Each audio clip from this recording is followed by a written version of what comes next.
जीवन मुक्त महापुरुष की स्थिति का वर्णन किया है।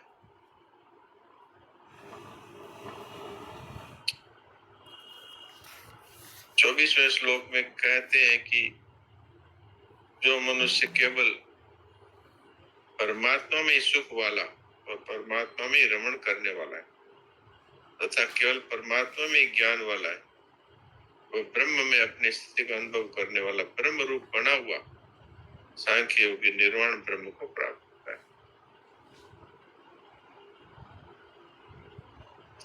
जैसे हम लोग बाहर सुख खोजते हैं,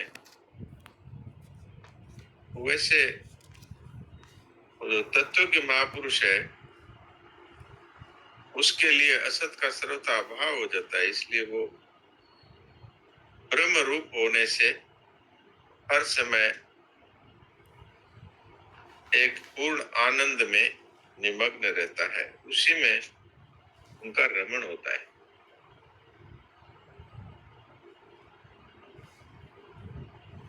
सहयोगी ब्रह्म निर्वाणम ब्रह्म भूतोधि गच्छति। सांख्य योग का ऊंचा साधक ब्रह्म में अपनी स्थिति का अनुभव करता है, मैं ब्रह्म हूं, ऐसा उसका अनुभव है। तो वो साधक है, क्योंकि वहां पर अभी अहम का सूक्ष्म अंश पड़ा है। लेकिन जो तत्वज्ञ महापुरुष है उसको ये अनुभव नहीं होता कि मुझे ब्रह्म की प्राप्ति हो गई।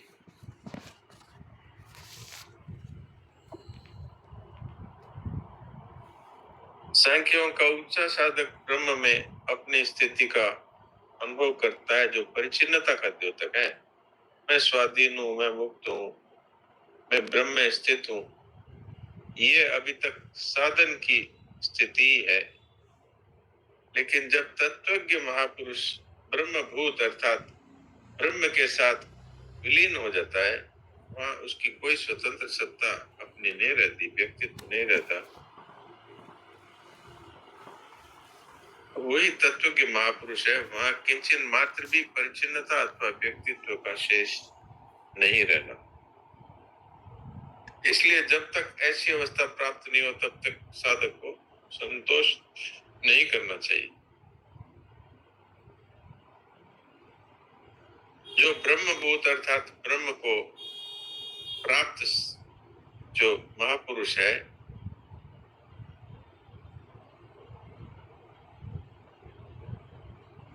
उनमें कभी कोई हलचल हो नहीं सकती, क्योंकि वहां पर व्यक्तित्व ही नहीं है, तो हलचल किसको हो? व्यक्तित्व जहां होता है वही हलचल होती है। वो तो परमात्म तत्व के साथ अभिन्न हो जाता है, जो कि पहले से है। खाली जो प्रकृति संसार या शरीर के साथ अपने संबंध की मान्यता से ही वो ब्रह्म से अपनी अलग स्थिति का अनुभव कर रहा था। व्यक्तित्व का नाश होने पर अनुभव करने वाला कोई नहीं रहता, वह साधक ब्रह्म ही होकर ब्रह्म को प्राप्त होता है।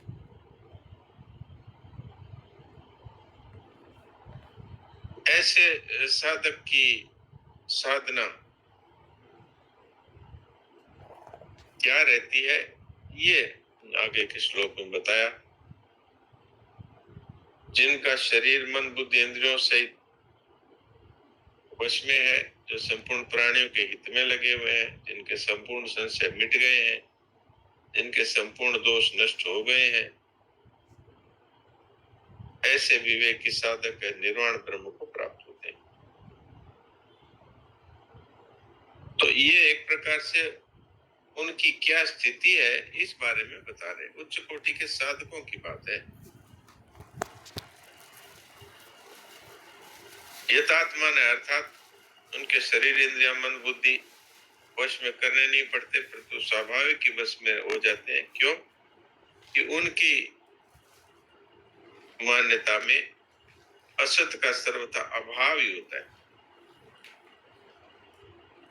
जब तक शरीर इंद्रिया मन बुद्धि की सत्ता को महत्व देता है तब तक वो अपने वश में नहीं होते। लेकिन जब उसकी दृष्टि में असत की कोई सत्ता ही नहीं रहती, तब स्वतः ही शरीर या मन बुद्धि सब वश में हो जाते हैं। ये हितात्मा ने कहा है। सर्वभूति तेरता की बात आई है। जिस तरह से कर्मयोगी है वो संपूर्ण प्राणियों को स्वतः ही सबके हित में उसकी रति रहती है, ऐसे यहाँ पर जो ये सांख्य योगी है, इसको कुछ करना नहीं पड़ता। जब असत के साथ अपनी असंबद्धता का अनुभव हो जाता है तो फिर इनके इस शरीर के द्वारा स्वतः ही शरीर मन बुद्धि इंद्रियां स्वतः ही संपूर्ण प्राणियों के हित में लगी रहती है। दूसरे ये देखते हैं कि ये दूसरों का हित कर रहे हैं, लेकिन वास्तव में उनके कहे जाने वाले शरीर मन बुद्धि इंद्रियों द्वारा स्वतः ही सब प्राणियों का हित होता है। इसमें ये उदाहरण दिया है कि जैसे एक व्यक्ति संपूर्ण अंगों या अवयवों को अपना ही मानता है और इसलिए प्रत्येक अंग को आराम पहुंचे, किसी अंग को कष्ट ना हो, ऐसी स्वतः ही उसकी स्थिति रहती है। ऐसे ही सांख्य योगी अर्थात उच्च कोटि के साधक की भी ऐसी स्थिति रहती है, स्वतः ही सब प्राणियों को अपना स्वरूप ही समझते हैं, तो इसलिए स्वतः ही सबके हित में उनकी प्रीति रहती है।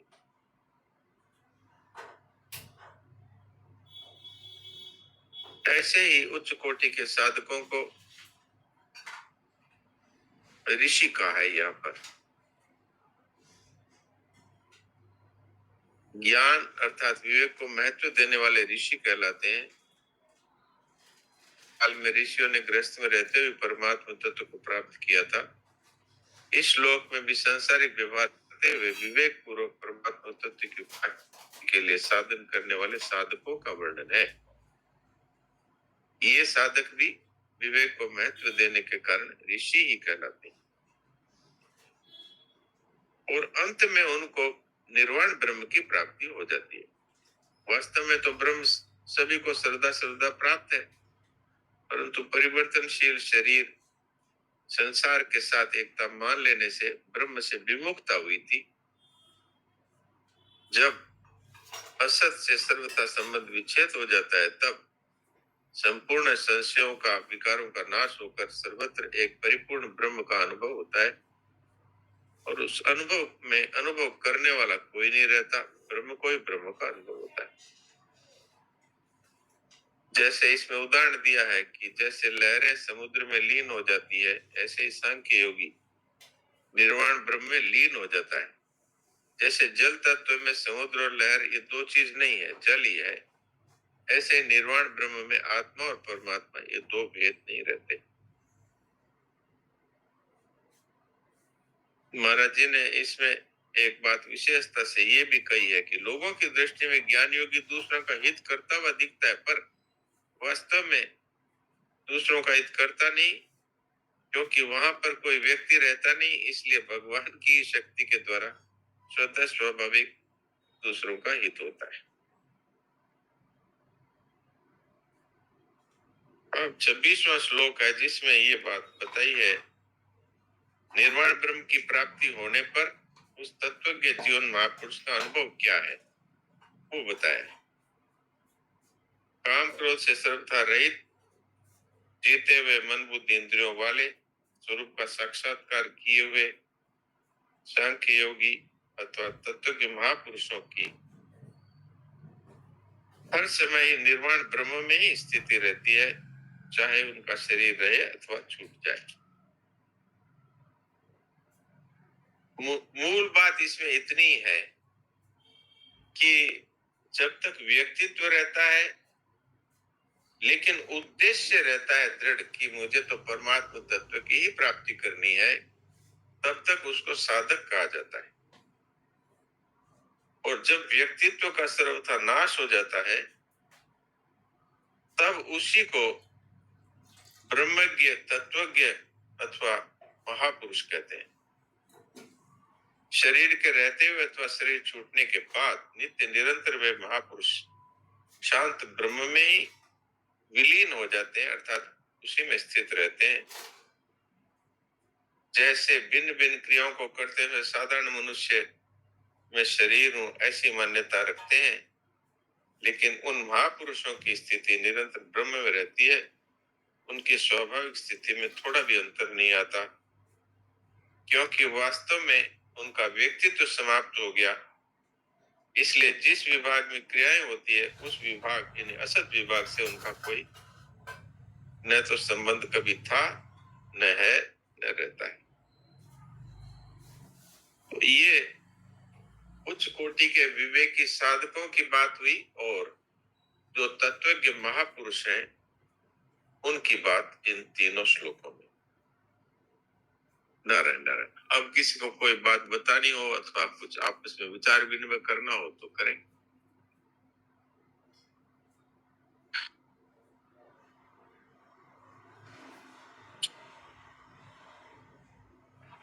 नारायण नारायण प्रभु जी। नारायण नारायण। हरिओम जी, आप बाद में बोलना। ये क्या बोलते हैं अनु भाटिया, इनसे पूछते हैं। हाँ जी बोलिए। प्रभु जी, मैं ये पूछना चाहती थी कि अभी जो जितना भी आप लोगों ने सुनाया वो मेरे हृदय को टच किया।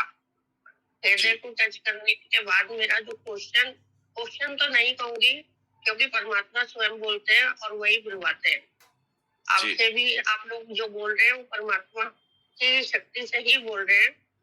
तो प्रभु, जैसे एक पल होता है ना और पल बदलता है, तो ऐसे ही हमारी जो अंदर की आत्मा है वो तो परमात्मा स्वयं है और सबको पता लग चुका है। जितने भी ज्ञानी है सबको पता है। तो मेरे अंदर एक अनुभव अभी बैठे बैठे थोड़ी देर पहले हुआ था, जब वाणी सुन रही थी कि जो पहले मेरी आत्मा थी और वही आत्मा अभी भी है, और आत्मा पहले भी अच्छी थी और अब भी अच्छी है।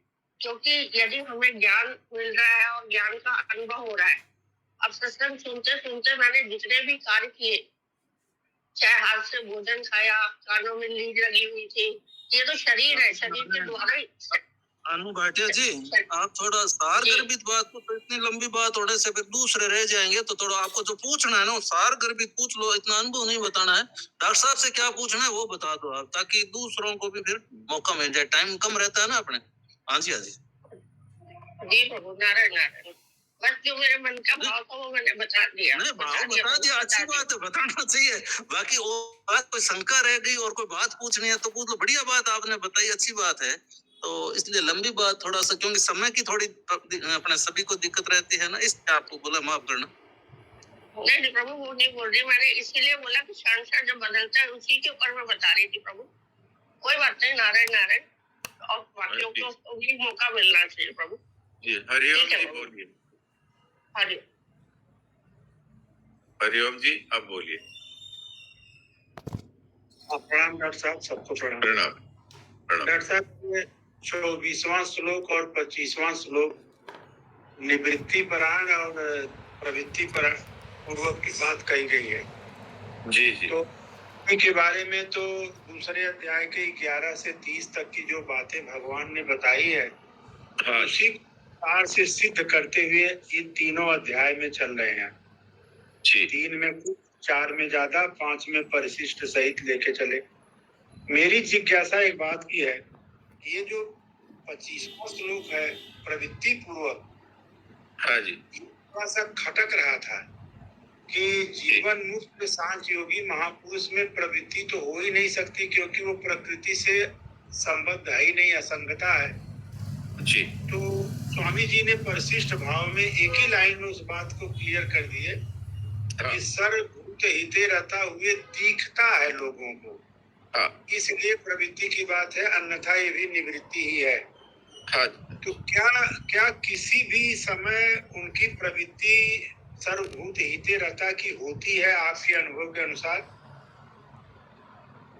वास्तव में अब क्या होता है कि व्यक्तित्व नहीं रहता, तो जिस तरह से पूरे संसार में ऋतुएं बदलती है, सूर्य भगवान उदय होते हैं, अस्त होते हैं, और जिस तरह से संसार के समस्त कार्य होते हैं, पेड़ पौधे बढ़ते हैं, उगते हैं, नष्ट हो जाते हैं, इसी तरह से सारी क्रियाएं भगवान की अथवा प्रकृति की शक्ति से ही उन महापुरुषों के शरीर द्वारा होती हुई दिखती है।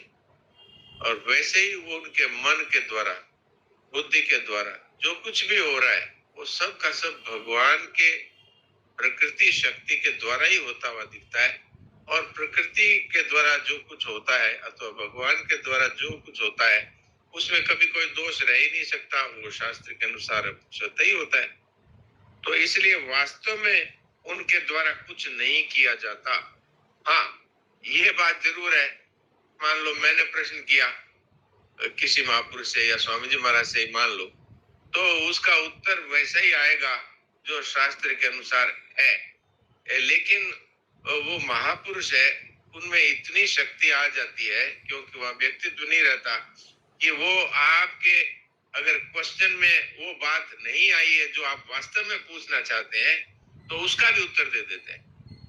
कई बार क्या होता है कि साधक प्रश्न पूछता है लेकिन वो अंदर की पूरी बात व्यक्त नहीं कर पाता, लेकिन महापुरुषों में क्योंकि वहां तो केवल शरीर ही हमको दिखता है स्वयं परमात्मा ही, तो वहां पर अपने अंतर्यामी जो स्वरूप है उसका प्राकट्य हो जाता है, अर्थात वो बात भी कह देते हैं जो आप ठीक से नहीं पूछ पाए। जी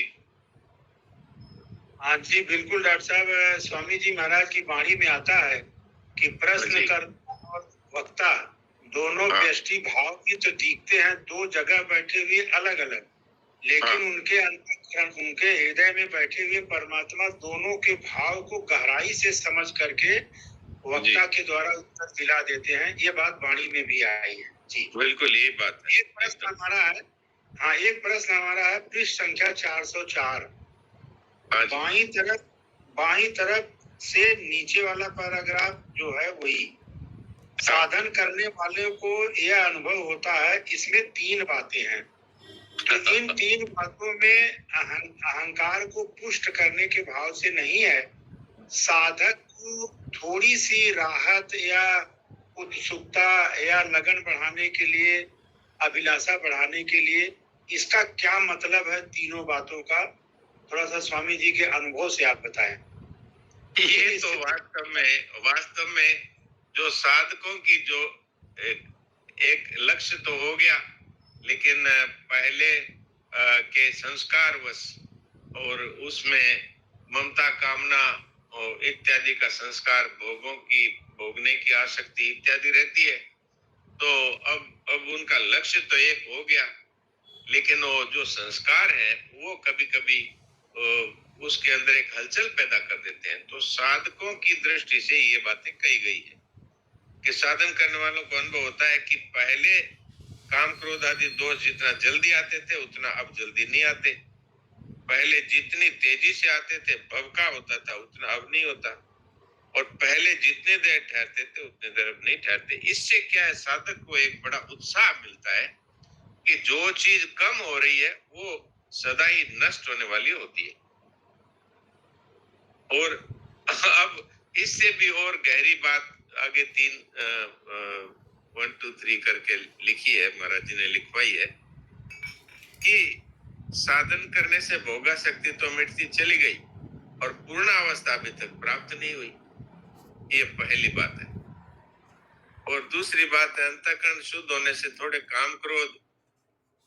से काम क्रोध भी साधक को अब ज्यादा प्रतीत होते हैं, क्योंकि साधक का भाव ये रहता है कि अब तो मुझ में काम क्रोध का अंश भी नहीं रहना चाहिए। तो थोड़ा सा भी काम क्रोध के पुराने संस्कार प्रकट हो जाते हैं, होते तो वो निकलने के लिए, और साधक को खटक जाता है बहुत ज्यादा, तो इसलिए वो ज्यादा दिखाई देते हैं। जैसे सफेद कपड़े पे थोड़ा सा दाग भी ज्यादा दिखता है, मैले कपड़े में चाहे बड़ा दाग हो तो भी दिखता नहीं, ये बात। और मन के विरुद्ध कोई कार्य होता है अथवा किसी साधक के द्वारा साधक के, हाँ जी कुछ बोल रहे हैं, मतलब हाँ मैं ये कह रहा था कि ये तीनों बातें जो बाद वाली हैं, इस पर हम लोगों को थोड़ा सा जागरूक रहना चाहिए।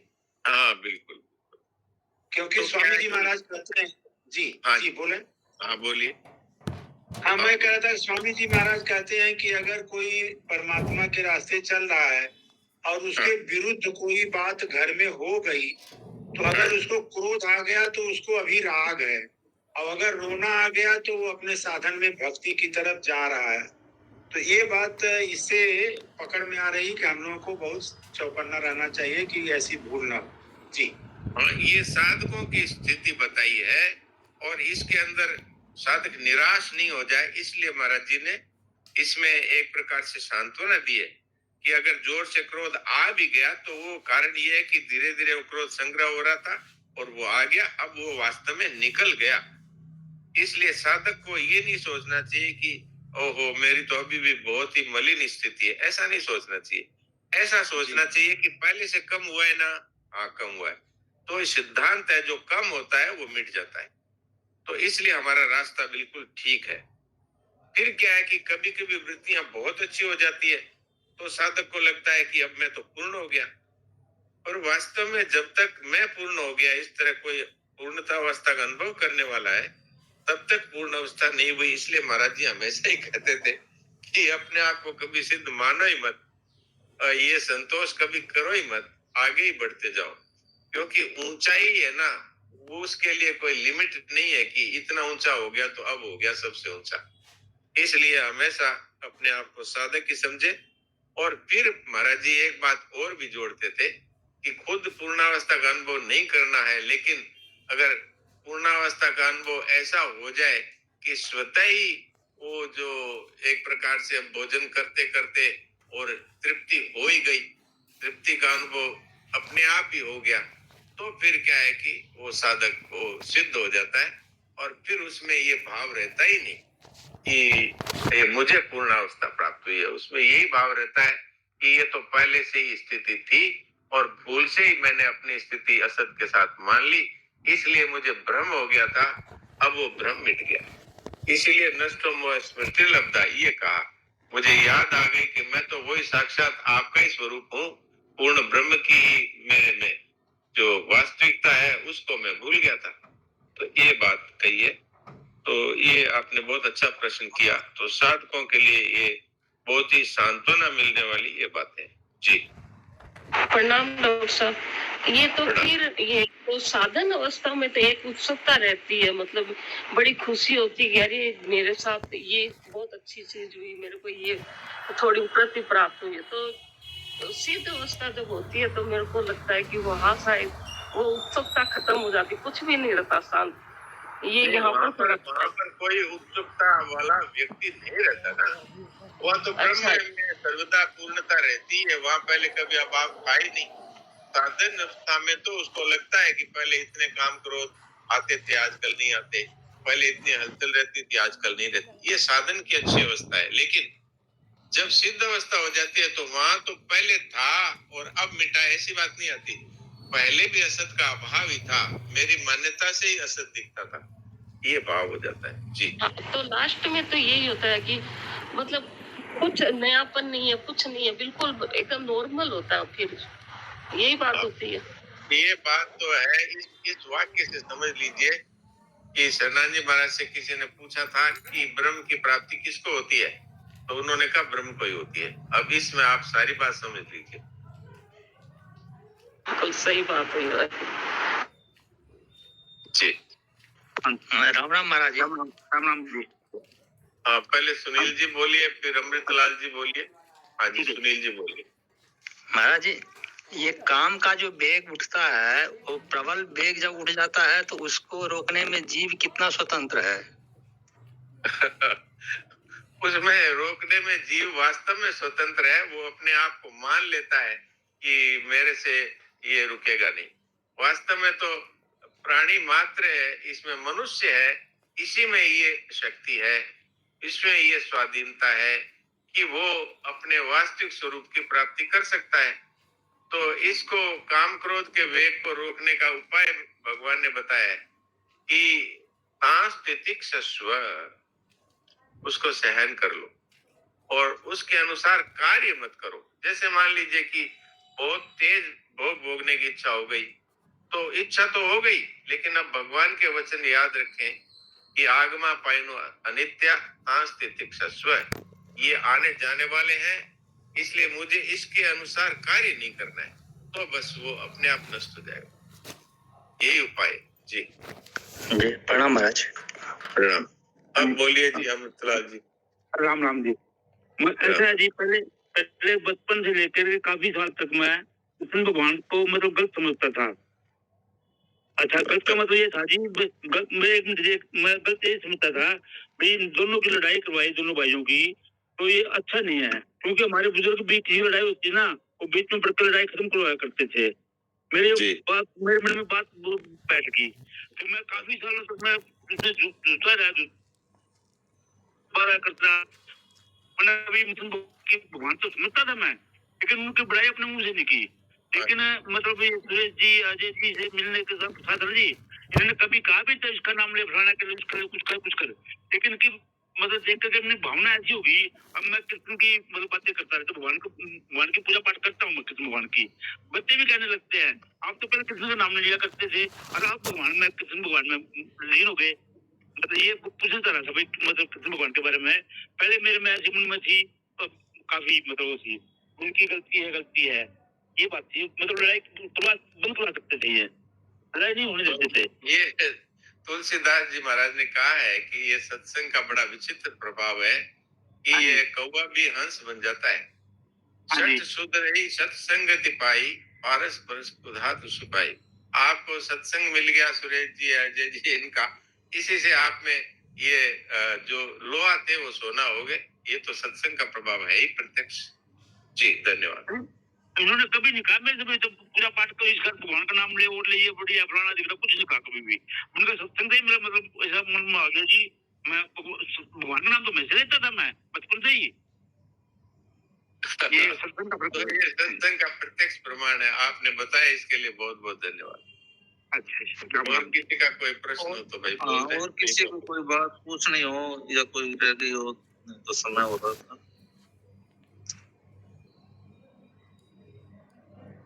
हाँ, तो किसी ने कुछ पूछना है तो पूछ लो, नहीं तो हम पद भजन सुन रहे हैं फिर।